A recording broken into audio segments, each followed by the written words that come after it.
Pig and dragon is like, this is our way of saying like, um, yeah, we're Jenny and Larry, but we're also pig and dragon. What does that even mean? Like, why would we say that? And what are we bringing to the table when we say that?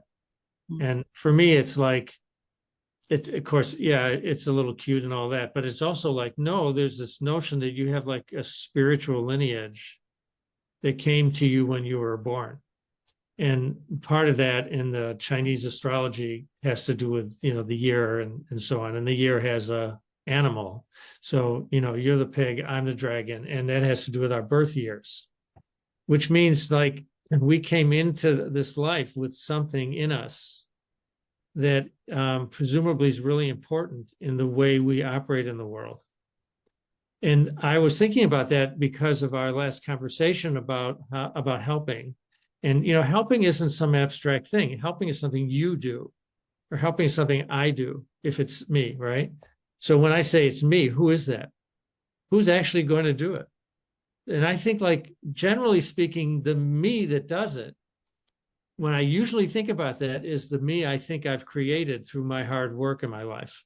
Like the things I've accomplished. Like, I went to school, I became a professional therapist, first a social worker, then a psychologist.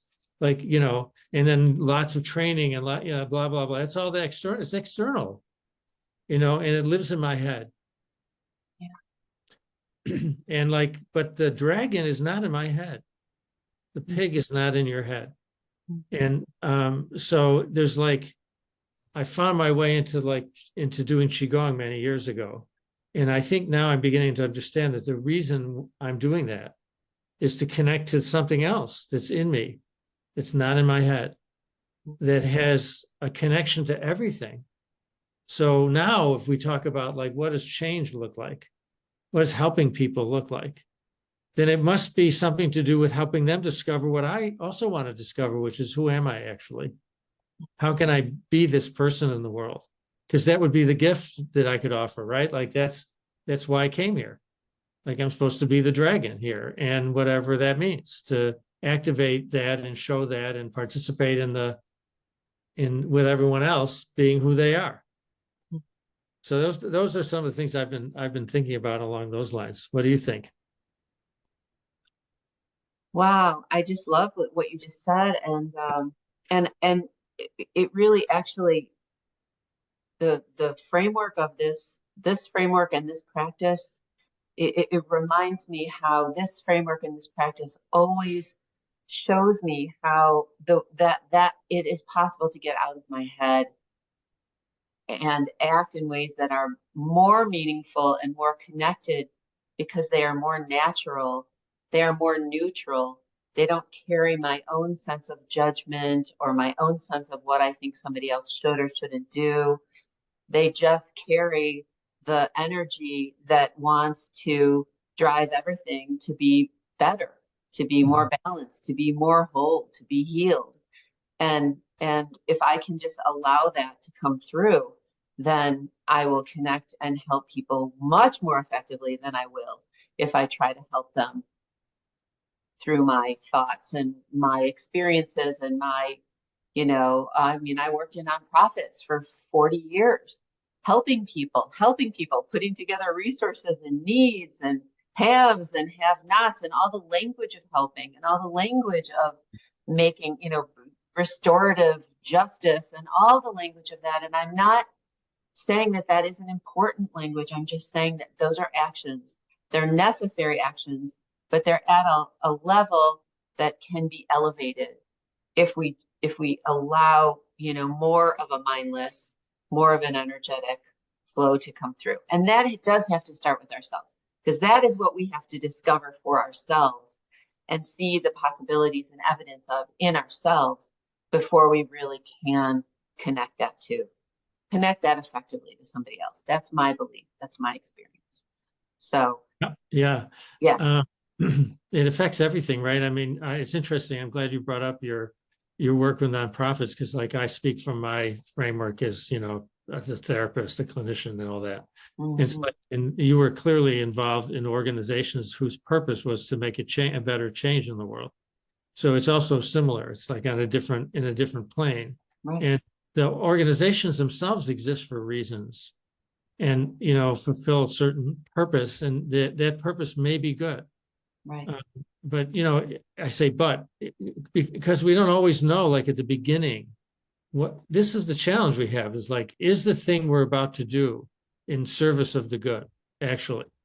Because we're not sure, because it gets clouded with so many other things that we add because of our mental understandings. Right. And I Exactly. think in the Qigong framework, Yeah. what we're asked to do is really tone down the mental stuff and try to tune up and amplify this other kind of knowing where something looks like it's good because it is. You see the Right. goodness in it.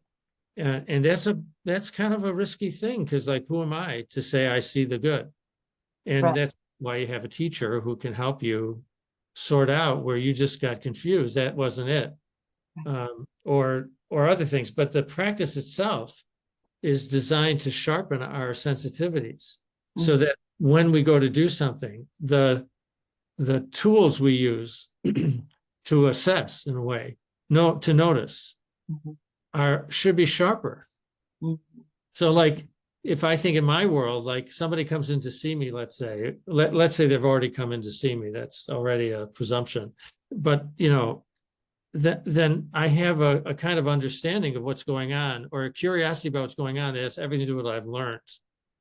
And I've had to unlearn a lot of that, because we have a teacher who says, Master Lu says to us, you only see what you want to see. So if I only see what I want to see, I'm missing a lot. And he's encouraging us to discover ways you can expand both what you want to see and also your ability to see it. So then if I'm able to do that then I can bring a whole nother dimension of experience to that encounter, which includes a lot more intuition, right, a kind of sensitivity that I know I had some of, but more sensitive, and then to trust that. So it's like just going to fly right by my mind a lot of times. And then that's a encounter from this, maybe more of my dragon side is going to be part of the encounter. And then that, I believe, can be helpful, because the spirit of that will activate in the other person the desire to find that in themselves. And that's all I can do, because I can't do it for them. What you're making me think about is how in the human dynamic of helping and being helped, we always assume that it's like this, right? Right. This helper, this is the recipient. That's Oh, right. you can have something I need. Oh, I have something you need. I'm gonna grr. Oh, thank you. There's like this, but in energy, there is no imbalance, but there is still an exchange of resources and support. So energy shows us how to do that. Qigong shows us how to do that, because it starts with our internal organ function, with our own organs stepping up to help each other internally, where my liver can say like, wow, what a load of stress you just dumped on me. I cannot flow right now. Can somebody please help me? And then my digestion will step in, or my kidney will step in, or something will have to step in and naturally help that balance move forward. But it's never like, oh yes, I shall, I'm a great person, or whatever that imbalance is about. In the human helping, receiving, there's always that imbalance. And I think that makes it harder for us who are conditioned to fix and help, also to receive and take. That's true. One of my favorite example of that is just breathing in and out. It would be like if you just only breathed out, like I'm breathing out. Okay, I'm breathing out, I'm breathing out, I'm breathing. I am not breathing in though. I'm not going to breathe in. I don't need to breathe in.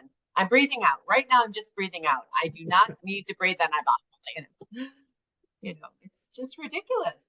Yeah.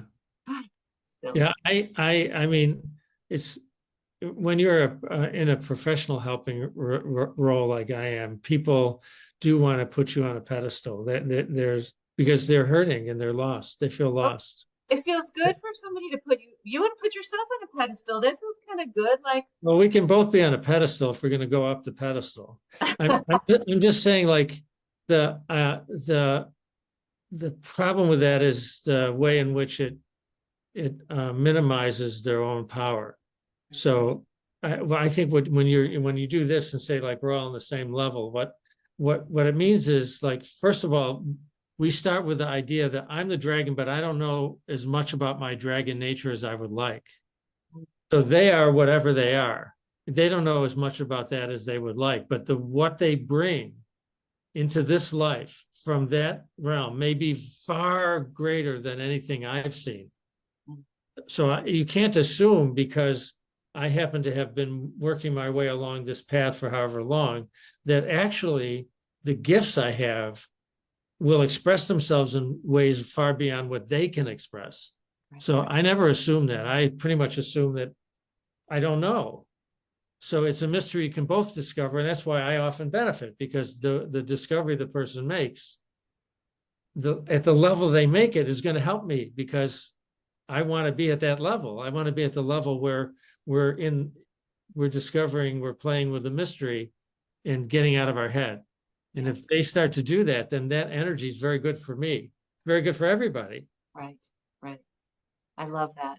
And I also want to say that you also maybe see again with a pedestal example that, that idea is a human construct, putting somebody on a pedestal, but Yeah, there are levels in energy. There yeah, are levels, yeah, but they're not out of balance. There are levels that energy is going to move, right? We see energy moves at the physical level. It moves at the data and knowledge level. It moves at a consciousness, wisdom level. It moves at a source of life level. It moves all those places kind of simultaneously, but those are levels. The physical manifestation level is a very much more of a basic level or an entry level than, say, the energy that's functioning at the consciousness level. But there's still a balance there. But I think it is. But I think there's also an acknowledgement that it's okay to move and progress, and to move up to higher levels, and to be aware when we're being pulled into lower levels of expression. But I mean, I know that may be a different conversation, but I do think it's important to acknowledge that love, that kind of that sometimes we do step up or step down. It's just that energy will do that without saying that's a good step or a bad step.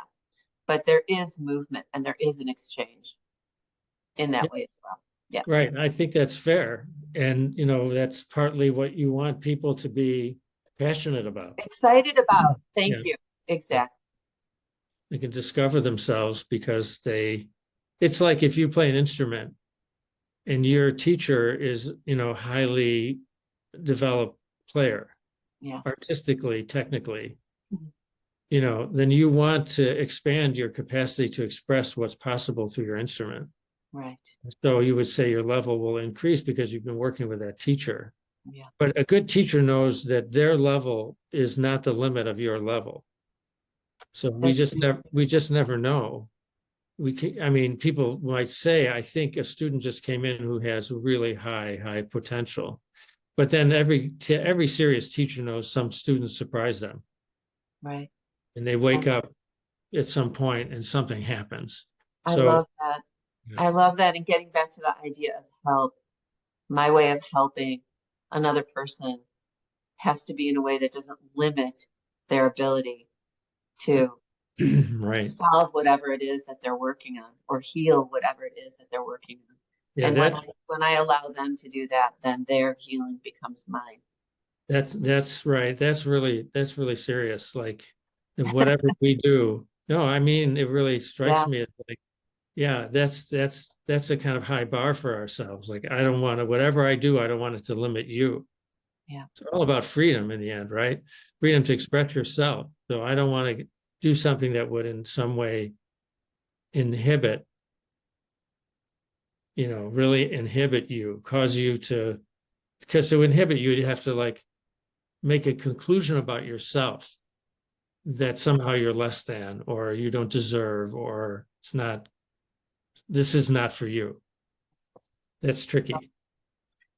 I also just have, even though I know we're running a little bit long, but that's also the beauty of medical Qigong and the experience of medical Qigong, because at least the way you and I practice medical Qigong and the way our Master Lu has trained us, we step into that relationship without our own, we step into that relationship with a faith and knowing and our own personal experience and development at such a level that we trust that we will be able to support somebody's movement without limiting their movement. And I Mhm. really appreciate that. Support somebody's healing without limiting how far they can go. Yeah, that's right. 100% all good. Yeah. Yeah. Wow. So cool. Fun. Yay. Good day for Pig and Dragon. All right, my dear. Thank you, Larry. Yay. Thank you. Beautiful. And we'll see you soon. Good. Larry, see you in 2 weeks. That's right. Yep. Okay, Good. very good. But we'll be back next week with a special guest. All Ooh, right. excited. All right. See you soon. Bye. Bye.